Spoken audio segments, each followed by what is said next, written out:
ये टॉपिक बहुत बड़ी तौर पर आ रहा है।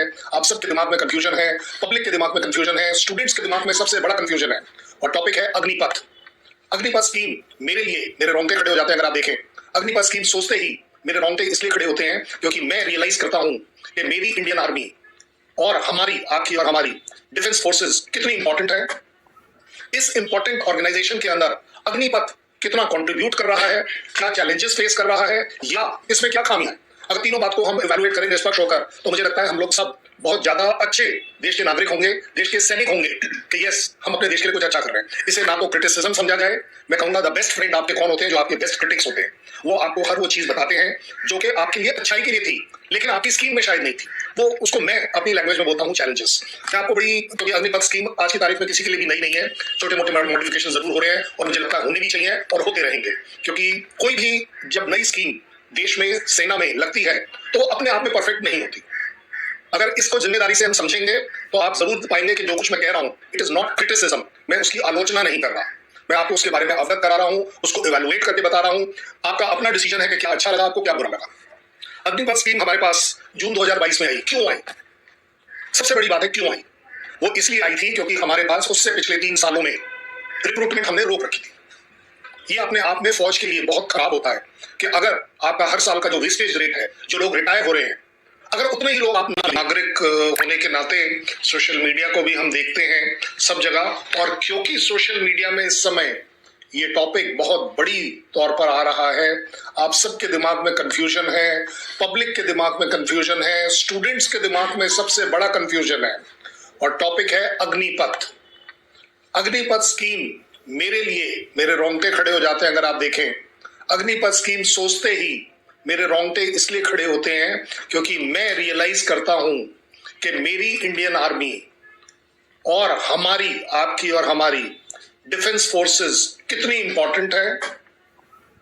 इस इंपॉर्टेंट ऑर्गेनाइजेशन के अंदर अग्निपथ कितना कंट्रीब्यूट कर रहा है, क्या चैलेंजेस फेस कर रहा है या इसमें क्या खामियां हैं। अगर तीनों बात को हम इवैल्यूएट करें निष्पक्ष होकर तो मुझे लगता है हम लोग सब बहुत ज्यादा अच्छे देश के नागरिक होंगे, देश के सैनिक होंगे कि यस हम अपने देश के लिए कुछ अच्छा कर रहे हैं। इसे ना तो क्रिटिसिज्म समझा जाए, मैं कहूंगा द बेस्ट फ्रेंड आपके कौन होते हैं, जो आपके बेस्ट क्रिटिक्स होते हैं। वो आपको हर वो चीज बताते हैं जो कि आपके लिए अच्छाई के लिए थी लेकिन आपकी स्कीम में शायद नहीं थी। वो उसको मैं अपनी लैंग्वेज में बोलता हूं चैलेंजेस। मैं आपको बड़ी, क्योंकि अग्निपथ स्कीम आज की तारीख में किसी के लिए भी नई नहीं है, छोटे मोटे मॉडिफिकेशन जरूर हो रहे हैं और मुझे लगता है होने भी चाहिए और होते रहेंगे। क्योंकि कोई भी जब नई स्कीम देश में, सेना में लगती है तो वो अपने आप में परफेक्ट नहीं होती। अगर इसको जिम्मेदारी से हम समझेंगे तो आप जरूर पाएंगे कि जो कुछ मैं कह रहा हूं इट इज नॉट क्रिटिसिज्म, मैं उसकी आलोचना नहीं कर रहा, मैं आपको उसके बारे में अवगत करा रहा हूं, उसको इवैल्यूएट करके बता रहा हूं। आपका अपना डिसीजन है कि क्या अच्छा लगा आपको, क्या बुरा लगा। अग्निपथ स्कीम हमारे पास जून 2022 में आई। क्यों आई? सबसे बड़ी बात है क्यों आई। वो इसलिए आई थी क्योंकि हमारे पास उससे पिछले 3 सालों में रिक्रूटमेंट हमने रोक रखी थी। ये अपने आप में फौज के लिए बहुत खराब होता है कि अगर आपका हर साल का जो वेस्टेज रेट है, जो लोग रिटायर हो रहे हैं, अगर उतने ही लोग आप ना ले पाए। एक साल में हमारे पास तकरीबन 60 से 70 हजार फौजी लोग रिटायर होते हैं। अगर 3 साल का एवरेज लगा लें 2 लाख के करीब आ जाता है। 75 ले लो, 70 ले लो, जो भी ले लो, मतलब आप फिगर्स के ऊपर मत जाइए, क्वांटिटी के ऊपर जाइए। 3 साल अगर हमने 2 लाख फौजी सो कॉल्ड रिटायर तो कर दिए लेकिन उसकी बदली नहीं आई, इसका इंप्लीकेशन 3 साल बाद नहीं पता चलेगा। अगर ये चौथा साल हो जाता, 5वां साल हो जाता, अब तब सोचिए क्या। दूसरी बात, इस दौरान अगर लड़ाई होती तब आप क्या करते। मेरे पास हर चीज का आंसर है कि लड़ाई हो जाती है, हम रिजर्व वालों को बुला लेते हैं, हम ये कर लेते हैं, हम वो कर लेते हैं, लेकिन नहीं। एक होता है आदमी की जिम्मेदारी, खून से जिम्मेदारी, दिमाग से जिम्मेदारी, जज्बे से जिम्मेदारी। आज अगर आप मुझे बोले जज्बा मेरे में होगा कि मैं आज भी जाकर लड़ने के लिए तैयार हो जाऊं, लेकिन आज शायद फौज मुझे ना ले पाए। क्यों? क्योंकि उम्र, मैं हर जगह डिप्लॉय नहीं हो सकता। ये जो हमारे पास कमी थी, ये कमी इसलिए आई क्योंकि उस समय हम कंसिडर कर रहे थे कि क्या किया जाए, चाहे वो सरकार की कोई भी कंपल्शन हो, लेकिन एज अ फौजी मैं बड़े ठोक के कहता हूं कि आपको एक दिन की भी लिबर्टी नहीं होनी चाहिए कि आप फौज की रिक्रूटमेंट रोकें। ये अपने आप में हमारे लिए एज अ फौज एक अच्छा स्टेप नहीं है। सो वहां से बात आई कि अग्निवीर क्यों? अग्निवीर कोई स्कीम नहीं थी पहले। हमारा जो आर्मी ने प्रपोज किया था या हमें जो गवर्नमेंट ने एक तरह से जिम्मेदारी दी थी, वो इस बात की दी थी कि फौज में क्या बदलाव ला सकते हैं। उस बदलाव के अंतर्गत हमने सोचा था कि हम एक टूर ऑफ ड्यूटी लगाएंगे। ये अग्निवीर वर्ड हमारा नहीं है, फौज का दिया हुआ नहीं है। इसमें ना फौज पहले कभी पड़ी थी ना उसके दौरान पड़ी थी। जब आपने गवर्नमेंट ने डिसाइड कर दिया, एक्ट कर दिया, हमारे लिए कोई भी गवर्नमेंट हो, सर आंखों पर आपने एक्ट बनाकर दे दिया कि अग्निवीर होंगे, हमने आपका उसके ऊपर काम करना शुरू कर दिया। टूर ऑफ ड्यूटी क्या थी? टूर ऑफ ड्यूटी बड़े सिंपल शब्दों में थी कि आप अपने देश के लिए जिनमें जज्बा है, कंपलसरी नहीं थी कि एक शुरुआत करी जाए कि जो बच्चे जो यूथ है वो अगर अपने देश की डिफेंस कंट्रीब्यूशन करना चाहता है, डिफेंस रिलेटेड, तो उसको एक चांस जरूर दिया जाना चाहिए। उसके फायदे घाटे क्या है? बड़े सिंपल है। फायदा यह है कि एक बच्चे में जज्बा है, उसके अंदर डिसिप्लिन आ जाएगा, वो एक उस जगह को देख पाएगा जिसके लिए उसने हमेशा से ड्रीम करी थी, उसकी पूरी फैमिली उसके अंदर प्राइड करेगी। ये हमने ये भी सोच कर किया था कि ये जो एनसीसी के प्री ट्रेन्ड बच्चे हैं, जिन्होंने 2-2, 3 साल ऑलरेडी ट्रेनिंग करी हुई है, जिन बच्चों ने स्कूल में भी एनसीसी ले रखा है, उनको एक और मौका दिया जाए कि वो फौज में आए।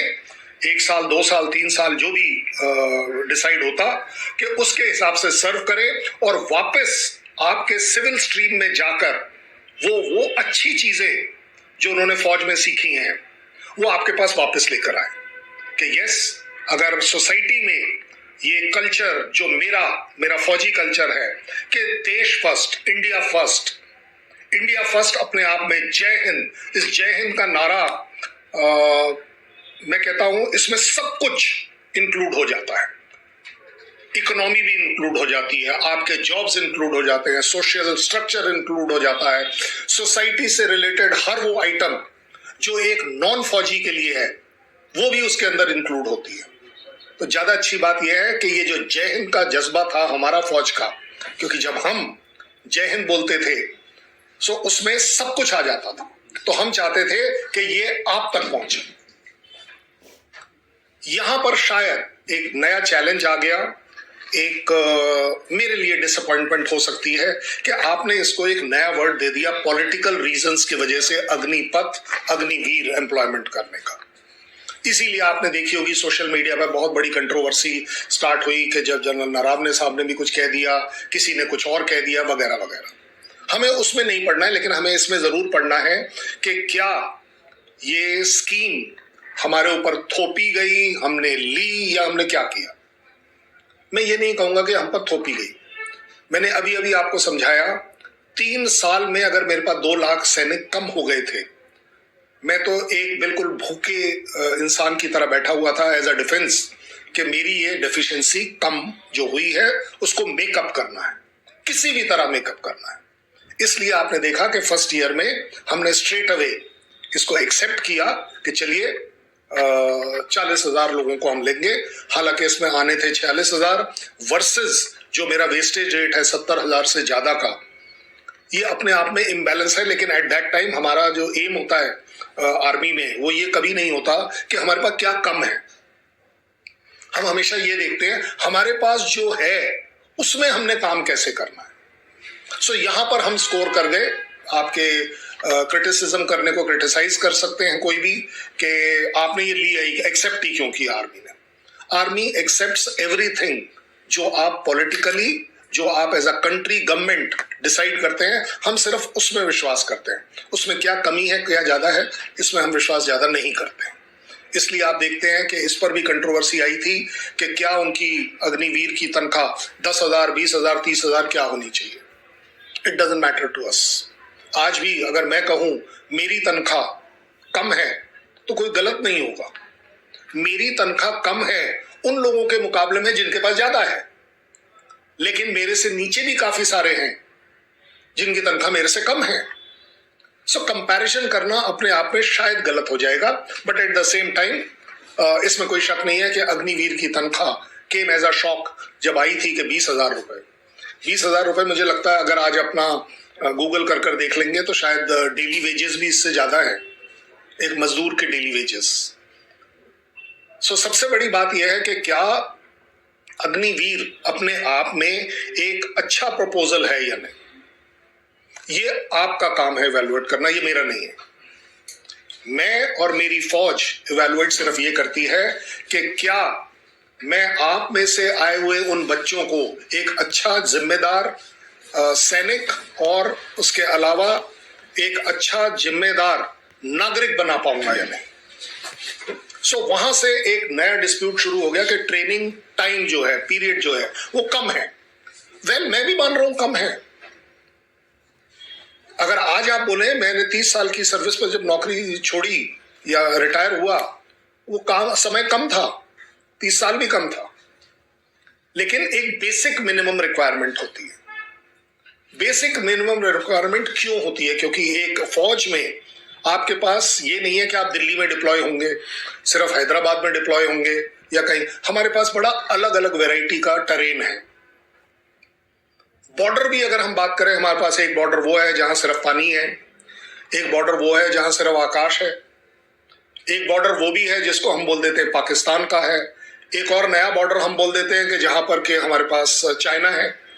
उसी बॉर्डर्स के अंदर कहीं पर प्लेन्स हैं, कहीं पर माउंटेन्स हैं और कहीं पर हाई ऑल्टीट्यूड है। इन सब के लिए कोई आदमी एक दिन में, 2 दिन में, 4 महीने में तैयार नहीं हो सकता। ये पक्की बात है। जज्बा हो सकता है लेकिन तैयार नहीं हो सकता। सो वहां पर स्टार्ट हुई ये कंट्रोवर्सी कि क्या ट्रेनिंग पीरियड कम है या ज्यादा है।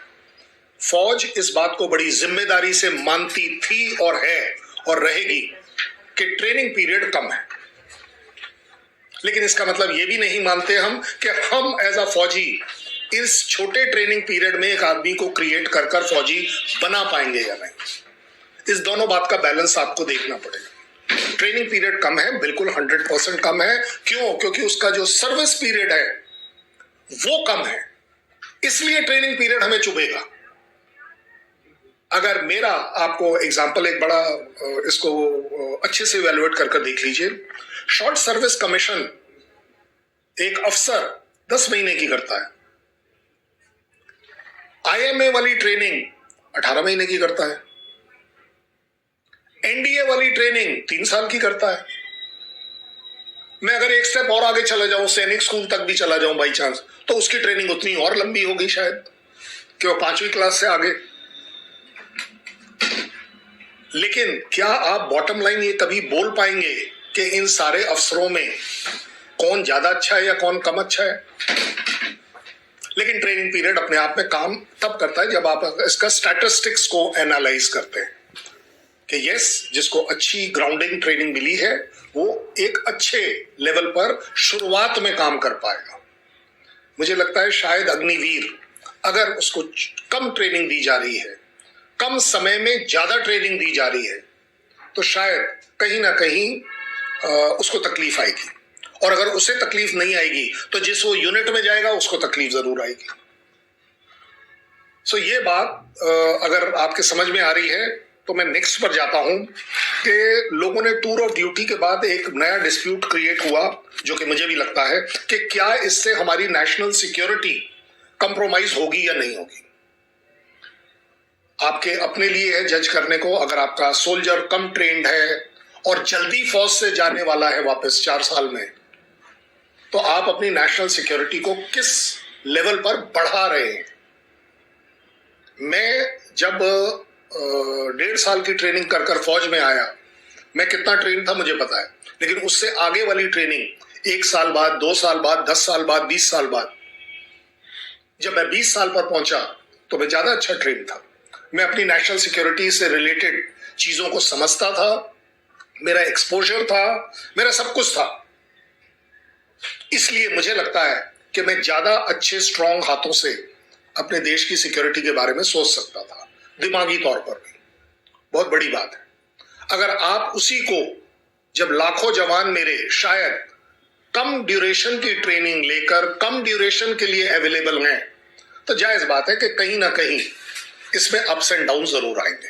ये हमारे लिए चैलेंज रहेगा और शुरुआती सालों में और ज्यादा रहेगा, क्योंकि जो बच्चा 4 साल में जो सीख पाया वो सीख पाया, और अगर उसको 5वें साल में कुछ सीखना था, वो सीखने की गुंजाइश नहीं थी, क्योंकि वो 4 साल बाद चला गया।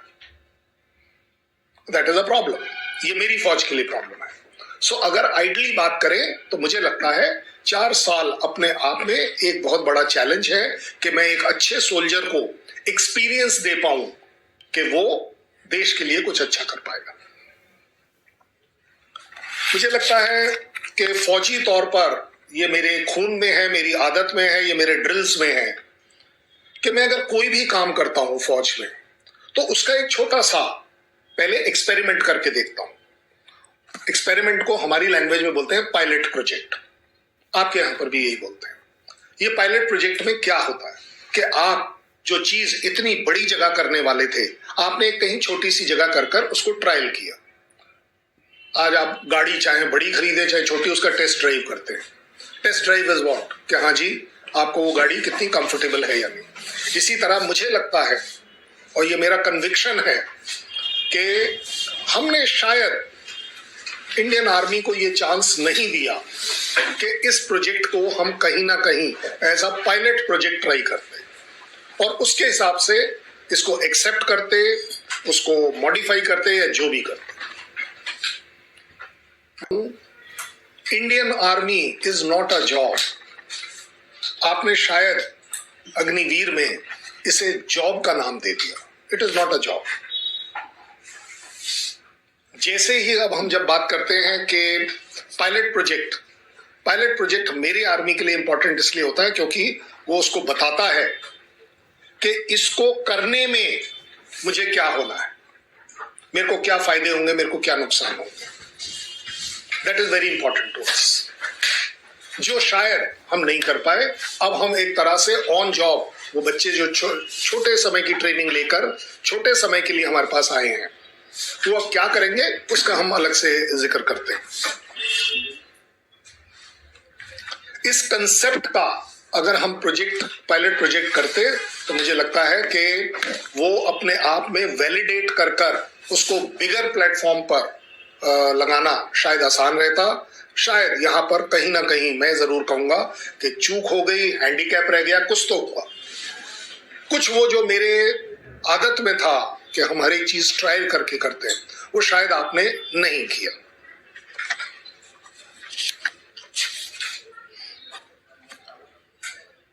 ओके,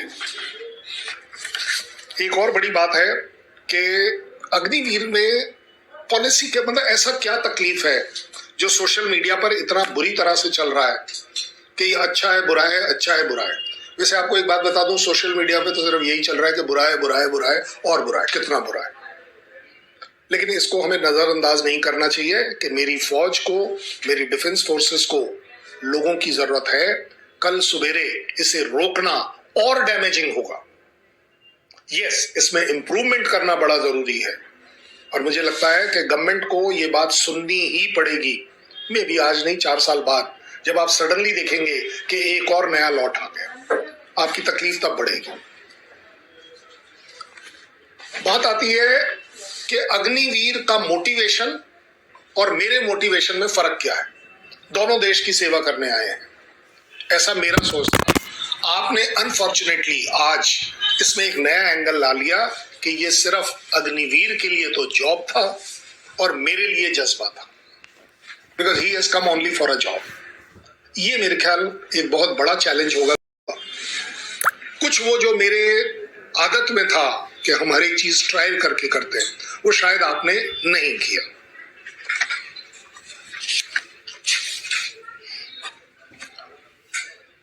ओके, एक और बड़ी बात है कि अग्निवीर में पॉलिसी के मतलब ऐसा क्या तकलीफ है जो सोशल मीडिया पर इतना बुरी तरह से चल रहा है कि ये अच्छा है बुरा है, अच्छा है बुरा है। वैसे आपको एक बात बता दूं, सोशल मीडिया पे तो सिर्फ यही चल रहा है कि बुरा है बुरा है बुरा है और बुरा है, कितना बुरा है। लेकिन इसको हमें नजरअंदाज नहीं करना चाहिए कि मेरी फौज को, मेरी डिफेंस फोर्सेस को लोगों की जरूरत है। कल सुबेरे इसे रोकना और डैमेजिंग होगा। यस, इसमें इंप्रूवमेंट करना बड़ा जरूरी है और मुझे लगता है कि गवर्नमेंट को ये बात सुननी ही पड़ेगी। मे भी आज नहीं, 4 साल बाद जब आप सडनली देखेंगे कि एक और नया लॉट आ गया, आपकी तकलीफ तब बढ़ेगी। बात आती है कि अग्निवीर का मोटिवेशन और मेरे मोटिवेशन में फर्क क्या है। दोनों देश की सेवा करने आए हैं, ऐसा मेरा सोच था। आपने अनफॉर्चुनेटली आज इसमें एक नया एंगल ला लिया कि ये सिर्फ अग्निवीर के लिए तो जॉब था और मेरे लिए जज्बा था, because he has come only for a job. ये मेरे ख्याल एक बहुत बड़ा चैलेंज होगा गवर्नमेंट को कि आप इसको कैसे हैंडल करेंगे, और इसको हैंडल करने का मेरे पास इस समय और कोई तरीका नहीं है सिवाय इसके कि आपको इसके ऊपर एक अलग कमेटी बनानी पड़ेगी ऑन ग्राउंड। ये ऊपर ऊपर वाला काम नहीं चलेगा। जिस यूनिटों में लोग जाते हैं उस लेवल पर कि इनको क्या हम कर सकते हैं। एक सबसे बड़ा मोटिवेशन इवन अग्निवीर को जो शायद नहीं होगा, क्योंकि मैंने आपको बोल दिया वो जज्बे के लिए नहीं आया है फौज में, वो फौज में आया है नौकरी के लिए, क्योंकि आपने उसको नौकरी डिक्लेयर कर दिया है, वो सिर्फ नौकरी के लिए आया। तो अगर कोई आदमी नौकरी करता है तो वो क्यों करता है, उसके पीछे आ जाती है उसकी पे एंड अलाउंसेस। ये एक अपने आप में बहुत बड़ी बात है। दैट पे एंड अलाउंसेस अपने आप में एक बहुत बड़ा मोटिवेशन होता है एक आदमी को काम करने के लिए। गलती कहां हो गई कि आपने बोल दिया जब आपने इंट्रोड्यूस करी कि 20,000 रुपए, 20,000 रुपए आज अपने अपने गूगल कर देख लीजिए, दिल्ली की मिनिमम वेजेस से भी कम थे। चलिए अब हमने उसको बढ़ाकर 30 कर दिया। Is 30 adequate? मैं अपनी तरफ से एक रुपया 30 के ऊपर ऐड करके देता हूं, मेरे अपनी सैलरी में से कटवा लीजिए। मैं देखना चाहूंगा कि कितने लोग अपनी जान देने के लिए, उस हार्श टरेन में सर्व करने के लिए, बार बार उस टरेन से चेंज होने के लिए आप क्या करेंगे? ज्वाइन करना पसंद करेंगे? मजबूरी में कोई अगर ज्वाइन कर रहा है, this is not a job, क्योंकि मुझे फौज में एज एम्प्लॉइज आप नहीं चाहिए। ये 30,000 rupees is a big challenge. आपको उसकी रिस्पेक्ट, शायद उसकी मिनिमम रिस्पेक्ट भी आप नहीं दे पा रहे। इससे भी और एक बड़ी बात है जो मैंने ये लिखे इसलिए जिससे कि मुझे याद रहे कि आपको, कि इसमें आ जाता है नेक्स्ट इज एम्प्लॉयबिलिटी, जो कि अग्निवीर का इंटरेस्ट इन्वॉल्व है। 4 साल तक छोटी इनकम में काम कर रहा हूं क्योंकि मेरी मजबूरी थी। इसके बाद गवर्नमेंट ने बोला यहां हो जाएगा 25%, यहां हो जाएगा, वहां हो जाएगा, क्या हो जाएगा, बट 100% का कहीं कोई सोल्यूशन नहीं आया। यस, मैं मान लेता हूं गवर्नमेंट की बात कि आपने कहा कि वो यंग एज में बाहर आ रहा है तो उसको बाकी ऑप्शंस अवेलेबल है, बट जहां भी वो जाएगा फिर स्टार्ट तो स्क्रैच से करना पड़ रहा है ना। उसने एक एग्जाम क्रैक किया, सो कॉल्ड फिजिकल क्रैक किया, मेडिकल क्रैक किया, तब कहीं जाके वो अग्निवीर बना। अब आप उसे अगले दिन बोलेंगे कि चलिए जी बाहर, अब आप कुछ और ढूंढिए। I think this is not fair. इसमें शायद उसका मोटिवेशन लेवल कम हो जाएगा। गवर्नमेंट ही नहीं, इवन आर्म्ड फोर्सेस नीड कि यस उसकी रीसेटलमेंट करा कर दीजिए। क्यों? क्योंकि उसने अभी शादी करनी है, उसके बच्चे होने हैं, उसने अपने घर वालों को देखभाल करना है। ये भी अपने आप में मोटिवेशन को जरूर अफेक्ट करेगा। ज्यादा बड़ी बात आ गई कि क्या अग्निवीर और मैं, अगर मैं एज अ फौजी सोल्जर हूं, हम दोनों बराबर हैं या नहीं? क्योंकि मेरी फौज में ना मेरा कोई धर्म है, ना मेरी कोई जात है, ना कोई मेरी सैलरी है। हम सैलरी का भी कंपैरिजन कभी नहीं करते। ये तो आपके पास सिविल लाइफ में आने के बाद करना शुरू किया हमने कि हाँ जी मेरी सैलरी कितनी है, कि मेरे पेंशन कितनी है, कि क्या कितनी है। सो ये जो बराबरी का दर्जा है वो आप कैसे लेंगे? क्यों? क्योंकि आप मुझे बुलाते हैं सिपाही शैलेंद्र सिंह और मेरे पड़ोस बैठे अग्निवीर को बुलाते हैं अग्निवीर एसके सिंह। ये मेरे ख्याल मेरे लिए अच्छा नहीं है। मैं यूनिट लेवल की बात कर रहा हूं, ऑपरेशनल लेवल की बात कर रहा हूं, ग्राउंड से जुड़ी हुई बात कर रहा हूं। मैं आपको बड़े अच्छे से बता सकता था कि स्ट्रैटेजिक लेवल पर, कंट्री लेवल पर, इंटरनेशनल लेवल पर नहीं। ग्राउंड लेवल पर इक्वालिटी होनी बहुत जरूरी है। अगर ये कर्नल साहब हैं और मैं कर्नल साहब हूं, या ये सिपाही हैं और मैं सिपाही हूं, हमारी सैलरी एक होगी, ये हमने अपने आप सोचा हुआ है। 1 रैंक 1 पेंशन अपने आप में इसका एक बड़ा जीता जागता उदाहरण है। 1 रैंक और 1 पेंशन, उस रैंक पर एक ही पेंशन। तो भाई साहब, जब मैं सर्व कर रहा था तो ये डिस्टिंक्शन क्यों? और इसका मैं आपको पर्सनल एक्सपीरियंस बता रहा हूं, क्योंकि अब तो हमारा first lot of Agniveer regiments में आ गया है, मेरी रेजिमेंट में भी आया है। और जब हम उनसे बात करते हैं, जोश है, क्योंकि वो हमने ट्रेनिंग के दौरान भर दिया। एनवायरमेंट अच्छा है, वो भी हमने भर दिया। वो मोटिवेटेड भी है कि चलो जी 30,000। लेकिन सर, बड़ा नेचुरल ह्यूमन टेंडेंसी है कि दोनों हम सिपाही दोनों गन लेकर शायद कहीं खड़े हुए हैं, और बातचीत में अगर वो अपने घर पे बता रहा है कि यार मेरी 50,000 सैलरी आई है, उसमें से 35,500 मैंने घर पे ट्रांसफर कर दी है, अब ये बात मुझे चुभेगी। क्यों? क्योंकि मैं कभी नहीं बोल पाऊंगा कि 30,000 रुपए मैं क्रेडिट कर रहा हूं। क्यों? क्योंकि मेरे 30,000 सैलरी में से 9,000 सरकार as a kind of PF बोल दीजिए, जो भी बोल दीजिए, उसने रोका हुआ है। 21,000 मुझे मिली है। कितनी भी कंजूसी करूंगा, 1,000 रुपए अपने ऊपर खर्च करके 20,000 अपने घर पर भेज पाऊंगा कि माँ बाप की सर्वाइवल हो जाए, मेरी बहन पढ़ ले। ये इनइक्वालिटी गवर्नमेंट को कहीं ना कहीं कंसिडर करनी पड़ेगी, क्योंकि ये मोटिवेशन के खिलाफ जाता है। मैं तो कहता हूं ये ह्यूमन राइट के खिलाफ जाता है। ऐसा मेरा सोच है कि अगर हम दोनों काम एक जैसा कर रहे हैं, वर्दी एक जैसी पहन रहे हैं, खाना एक जैसा खा रहे हैं, क्योंकि कुक हाउस में खाना वही बनेगा,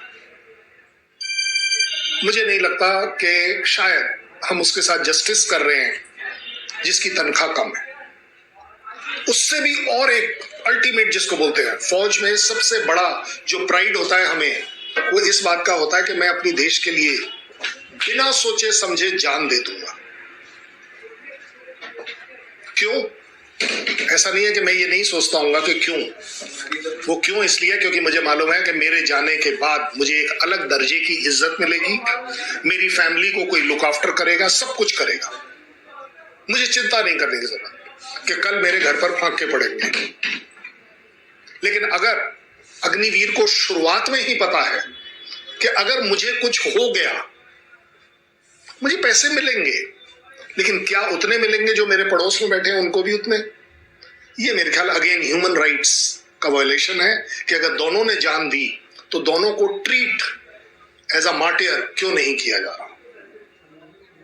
I think this is unfair. He needs it. मैं ये नहीं कह रहा हूं कि उसको इस वजह से ज्वाइन नहीं करना चाहिए।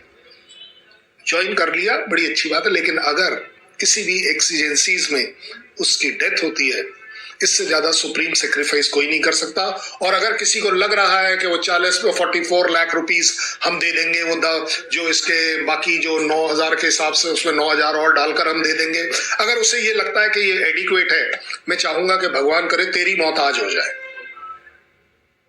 तेरे को ये पैसा मिल जाए, तेरे को ये पैसा जरूर मिल जाए। मैं देखना चाहता हूं कि कितने सो कॉल्ड डिसीजन मेकर इस बात पर एग्री करेंगे कि यस, मैं अपने बेटे को भेजने के लिए तैयार हूं। This is unfair is unfair, fair is fair. Okay, इससे भी एक और बड़ी बात आ गई। अब इनके साथ जाती होगी जो रेगुलर वाले हैं कि ये ग्लेशियर में बैठेंगे, ये हाई ऑल्टीट्यूड में भी बैठेंगे, ये माउंटेन्स में भी बैठेंगे, ये खाई में भी बैठेंगे, लेकिन अग्निवीर नहीं बैठेगा। क्यों भाई? एक ही रेजिमेंट के अंदर हम ये कैसे करेंगे? आप मेरे एज अ रेजिमेंटल सोल्जर इस प्रॉब्लम को समझने की कोशिश करिए कि कैसे हो सकता है कि जिस दिन चढ़ाई चढ़नी थी तो हम बोलेंगे चल शेर तू चढ़ ऊपर, मेरा तो बनता नहीं है। खाना एक जैसा खाएंगे, रहेंगे एक साथ, सब कुछ एक साथ। This is not fair. Again इनके साथ अब अनफेयर हो गए। हम फौज में कभी ये नहीं पूछते कहां जाना है, क्यों जाना है, सिर्फ बताया ये जाता है कल हम ग्लेशियर जा रहे हैं, इसके लिए लेह की फ्लाइट कल सवेरे पकड़नी है। फटाफट अपना सामान लिया, डाला और चल पड़े। अब उस समय अगर हम ये ढूंढने लगे कि सर अग्निवीर जाएगा या नहीं जाएगा, तो आपने तो उस रेजिमेंट को डिवाइड कर दिया। इसलिए लोगों का कंसर्न है फौज में कि आप इस तरह का डिस्टिंक्शन मत करिए, फौज को दो भागों में, दो घटकों में मत बदलने की कोशिश करिए, क्योंकि ये एक नेशनल सिक्योरिटी का तो बहुत देर से आता है, ये मेरी अपनी रेजिमेंट सिक्योरिटी का सवाल है कि हम रेजिमेंट में आपस में इकट्ठा अगर नहीं रह सकते, एक जैसा सोच नहीं रख सकते, तो लड़ाई तो बहुत दूर की बात है। वो जो हमने बात करी तनख्वाह वगैरह की, ये रेगुलर है तो इन्हें एमएसपी मिलेगी, मिलिट्री सर्विस पे मिलेगी। मैं नहीं हूं, इन्हीं के साथ काम कर रहा हूं, मुझे क्यों नहीं मिलेगी?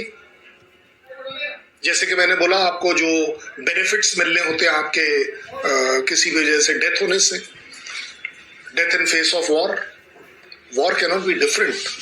ये तो वो वाली बात है कि जिसके घर से कोई गया है उससे पूछिए कि उसके उस इंसान की कीमत क्या है। कीमत 1 करोड़ वाले की भी नहीं है।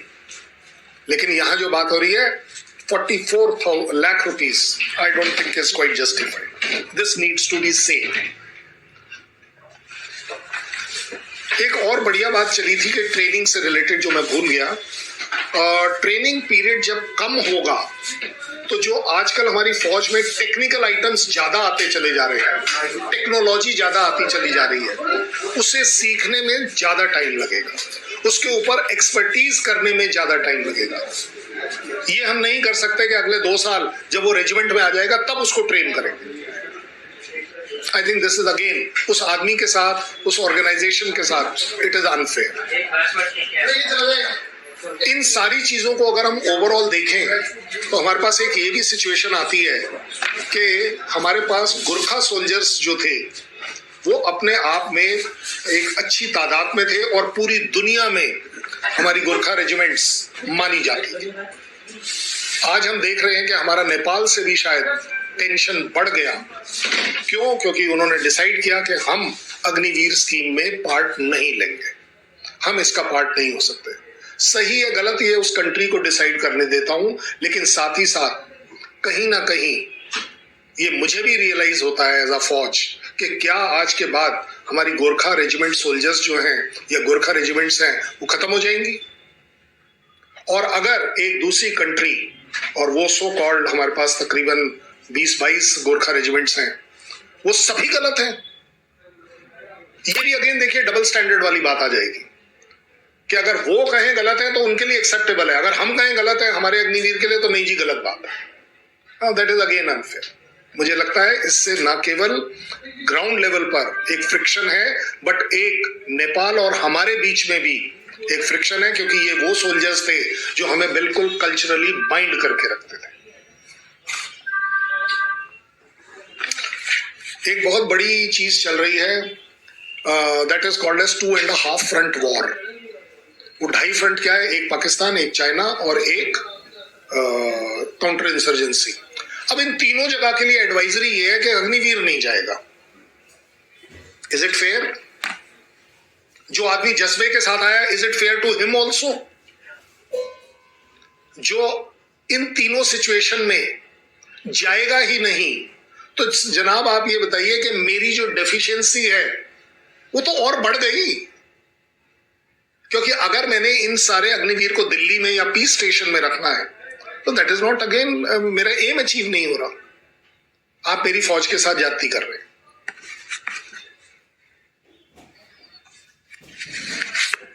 अग्निवीर से रिलेटेड एक लास्ट पॉइंट आपको बताता हूं, जो कि मैंने सोशल मीडिया में काफी अच्छे से देखा, बार बार उठ रहा है, जो शायद मुझे भी पसंद नहीं होता अगर मैं वहां होता, कि अग्निवीर और फौज के लोग, अब आपने ये कोई नया सिस्टम स्टार्ट किया है, मेरी भी ये आपकी सोशल मीडिया से ही नॉलेज है, मैंने ऐसा कहीं ऑर्डर जो उन्होंने डाला है वो पढ़ जरूर लिया, कि अग्निवीर और फौज अब जाकर अपने अपने विलेजेस में एडवर्टाइज करेगी कि गवर्नमेंट क्या क्या प्लान्स डाल रही है, सेल्फीज भेजेगी, रिकॉर्डिंग्स भेजेगी, वहां पर एनजीओज के साथ काम करेगी development.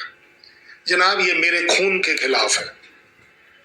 Army order army rules मुझे रेस्ट्रिक्ट करते हैं ऑफिशियली कि मैं किसी भी तरह की अपनी अदर देन पर्सनल सेल्फीज बनाऊं। मतलब अब मुझे लग रहा है शायद फौज में हर चीज की सेल्फी बनानी पड़ेगी कि मैं अटेंडेंस के लिए ऑफिस आया था नहीं उसकी भी सेल्फी बनाऊं, क्योंकि अगर मुझे आपको लिबर्टी दे रहे हैं तो ये आर्मी रूल हटाइए कि मीडिया से मेरा कोई इंटरेक्शन नहीं होना चाहिए। I hope you know this.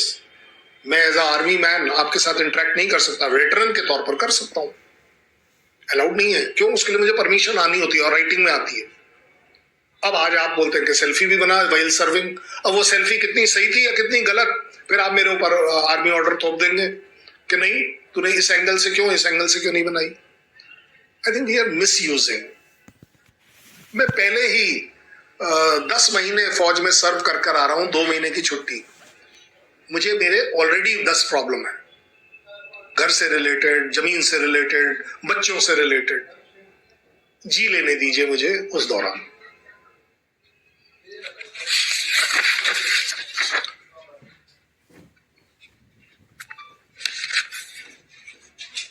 I think मेरे तरफ से ये मैंने आपको सब इसलिए बताया क्योंकि मैंने देखा कि तकरीबन लास्ट मंथ जनवरी के एंड के तरफ बहुत ज्यादा आपके प्रेस कॉन्फ्रेंसेस हो रहे हैं, पता नहीं क्या क्या डल रहा है। तो मैं एक क्लैरिटी ये जरूर दे दूं, कोई भी चीज सही नहीं होती, कोई भी चीज गलत नहीं होती, लेकिन किसी सही चीज में कुछ गलतियां हैं तो उसे एक्नॉलेज करने में, एक्सेप्ट करने में मुझे नहीं लगता कि कोई शर्म होनी चाहिए। हम उसे ठीक करने के लिए काम करने चाहिए, क्योंकि अगर इससे रिलेटेड ऐसा समझा जा रहा है तकरीबन 1.5 लाख बच्चे जिनको के अग्निवीर स्कीम से पहले सो कॉल्ड उनका क्लेम है कि सेलेक्ट किया गया था, उन्हें एक चांस जरूर उस समय मिलना चाहिए था या मिलना चाहिए अभी भी, अगर उनका एज अलाउड करता है, उनकी मेडिकल कैटेगरी अलाउ करती है कि उनके साथ ये जाति ना हो, कि जो अपने अपने घर में, क्योंकि आप सोचिए कितना बड़ा एक झटका लगा होगा कि किसी को बोल तो दिया आपने कि तू सेलेक्ट है, कल आ जाना, और कल पता चला कि ये सब नहीं हो रहा। I don't think this is fair to them. Government को इस चीज का जरूर ध्यान देना चाहिए और उसे एक सही दिशा में ले जाना चाहिए, क्योंकि अल्टीमेटली अग्निवीर जिस दिन डिक्लेयर हुआ 2022 में, उस दिन के बाद वाला है या उससे पहले वाला है? आपको उसके पहले वाले को कम से कम ऑप्शन तो देना चाहिए था। और मैं तो कहता हूं वो भी उसके ह्यूमन राइट्स के खिलाफ होगा शायद। अगर उसका सिलेक्शन आपने एक पर्टिकुलर टाइम पे किया था जब 4 साल की रेस्ट्रिक्शन नहीं थी, तो आपको उसको जरूर चांस देना चाहिए, ये उसका हक बनता है। मुझे नहीं लगता कि इससे ज्यादा मैं आपको बता पाऊंगा निष्पक्ष होकर कि दोनों साइड्स में गुड और बैड में क्या फर्क है, ये आपको क्या लेना चाहिए। अगर आपका किसी का कोई सवाल है तो मैं कोशिश करूंगा या धुन साहब से रिक्वेस्ट करूंगा कि वो उसको आंसर कर पाए। ये सवाल है कि मतलब इसमें जो अग्निवीर जा रहे हैं फौज में, तो फौज का नहीं सर, उसका मतलब वो इसका विरोध कर रहे हैं। अगर वो इसका बड़े लेवल पे विरोध करेंगे तो मेरे ख्याल से कि भारत सरकार को भी दूसरी बार सोचना पड़ेगा। मैंने आपका सवाल बिल्कुल जायज है अपनी जगह, एज अ सिविलियन बात कर रहा हूँ। एज अ सिविलियन आप बिल्कुल ठीक बोल रहे हैं, ये सवाल आपकी तरफ से आ सकता है, लेकिन शायद आपने शुरुआत में मेरा एक जो ओपनिंग था वो नहीं सुना कि मैं फौज में ये नहीं देखता कि आप मुझे क्या दे रहे हैं। मैं फौज में सिर्फ ये देखता हूं कि जो मुझे दिया गया है मैं उसका इस्तेमाल कैसे। डिमोटिवेट तो हो रहे हैं सर। नहीं, लेकिन आपका सवाल तो ये था कि फौज वाला जिसके पास आप आए। मैं डिमोटिवेट नहीं होता हूं, क्योंकि जिस दिन मैं डिमोटिवेट हो गया तो जनाब आप इस सोफे पर नहीं बैठ पाएंगे। यहां पाकिस्तान का कोई जनरल आकर बैठा हुआ मिलेगा। मैंने इसीलिए आपको क्लैरिफाई किया सिर्फ इतना। देखिए, क्योंकि मैं इसको पॉलिटिकली आंसर नहीं कर पाऊंगा, लेकिन ये मेरे अपने खून में है कि जो आपने मुझे अग्निवीर दिया, चाहे वो रेगुलर वाला दिया या 4 साल वाला दिया, मैं अब इससे अपना सबसे अच्छा काम कैसे चला पाऊंगा, मैं सिर्फ इस पर कंसंट्रेट करता हूं।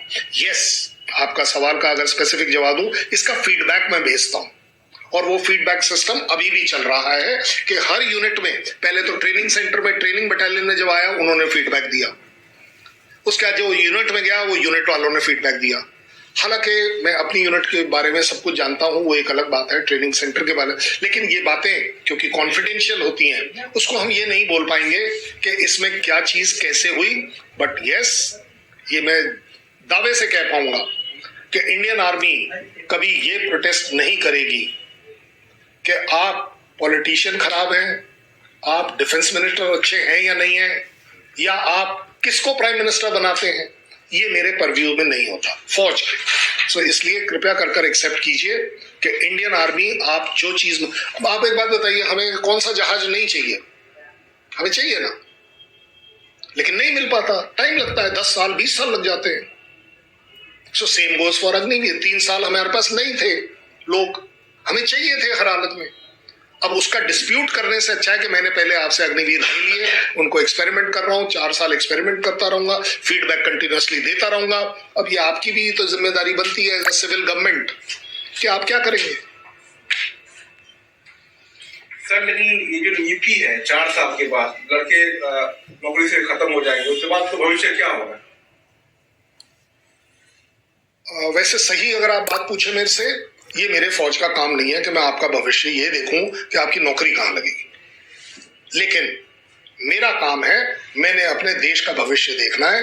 ये आपकी जिम्मेवारी थी as a society, as a politician, as a government कि मैं आपसे मांग रहा हूं, आप मुझे दीजिए। अब अगर आपको लगता है कि नहीं 4 साल बाद बंदा बेरोजगार हो जाएगा, ये जिम्मेवारी आपकी है। लेकिन बीच में मैंने आपको ये भी बोला कि इंडियन आर्मी की ये इथॉस रही है कि हम अपने जवान की, अपने अफसर की, जेसीओ की लाइफ उसके रिटायरमेंट के बाद भी देखते हैं। ऐसा नहीं है कि हम वहीं रोक देते हैं। इसलिए हमारे पास एक डायरेक्टरेट है, तो हम बोलते हैं डायरेक्टरेट ऑफ रीसेटलमेंट।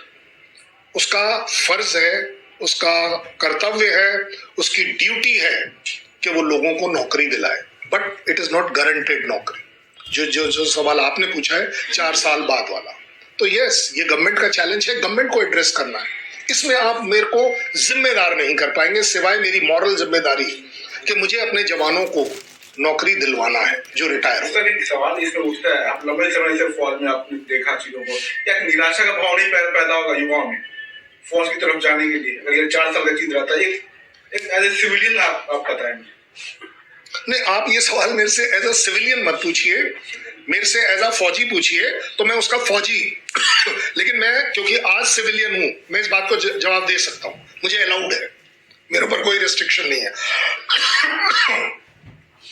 आपने कहा निराशा, मैं आपको गारंटेड बता पाऊंगा कि फौज में हमें निराशा नहीं है इस बात की कि आप जा रहे हैं, लेकिन हमें इस बात की जरूर, ये हमारा कंसर्न है कि जो मेरा जवान बाहर जा रहा है वो भटकेगा शायद, कि मैं अब क्या करूं, जिसके लिए मैं मॉरली रिस्पॉन्सिबल हूं कि मैं उसको एक सेफ जगह लेकर जाऊं या कुछ करूं। आज की तारीख में जो भी इससे रिलेटेड पॉलिसीज हैं, ये आपकी गवर्नमेंट पॉलिसीज हैं। मुझे लगता है ये सवाल आपको गवर्नमेंट से जरूर पूछना चाहिए कि यस 4 साल बाद वो कहां जाएगा। गवर्नमेंट ने इसका पार्शियली आंसर दिया है, लेकिन आपको फुल आंसर अभी तक नहीं मिला है, क्योंकि एज फार एज फौज इज कंसर्न हमें इस टॉपिक के ऊपर सोचना ही मना है, मैं तो ये कहूंगा। बट एज अ सिविलियन मैं आपको बोल रहा हूं कि यस, आपका ये सवाल गवर्नमेंट के लिए जरूर जायज होगा। अच्छा, एक क्वेश्चन मैं पूछता हूँ, ये जो ट्रेनिंग है अग्निवीर की या जो भी, और जब इनको 7 साल 4 साल के बाद निकाल देते और ये जाके बाहर नौकरी करना मांगते, तो जो कॉस्ट आती है उनकी ट्रेनिंग की, और जब आप किसी को निकाल रहे हैं तो इससे गवर्नमेंट का लॉस क्या है?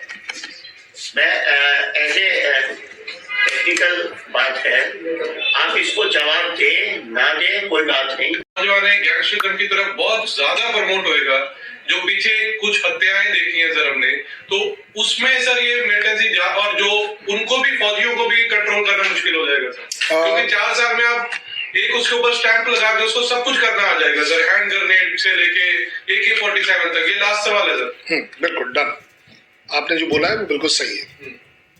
अगर आपके सवाल को मैं सीधे सीधे जवाब दूं कि यस, अगर एक सो कॉल्ड ट्रेंड सोल्जर जब सिविल में आएगा और अगर उसका दिमाग खराब हो रहा है और वो गैंगस्टर बनने के जा रहा है तो उसको हथियारों की नॉलेज जरूर होगी, जरूर। ये मैं मानता हूं।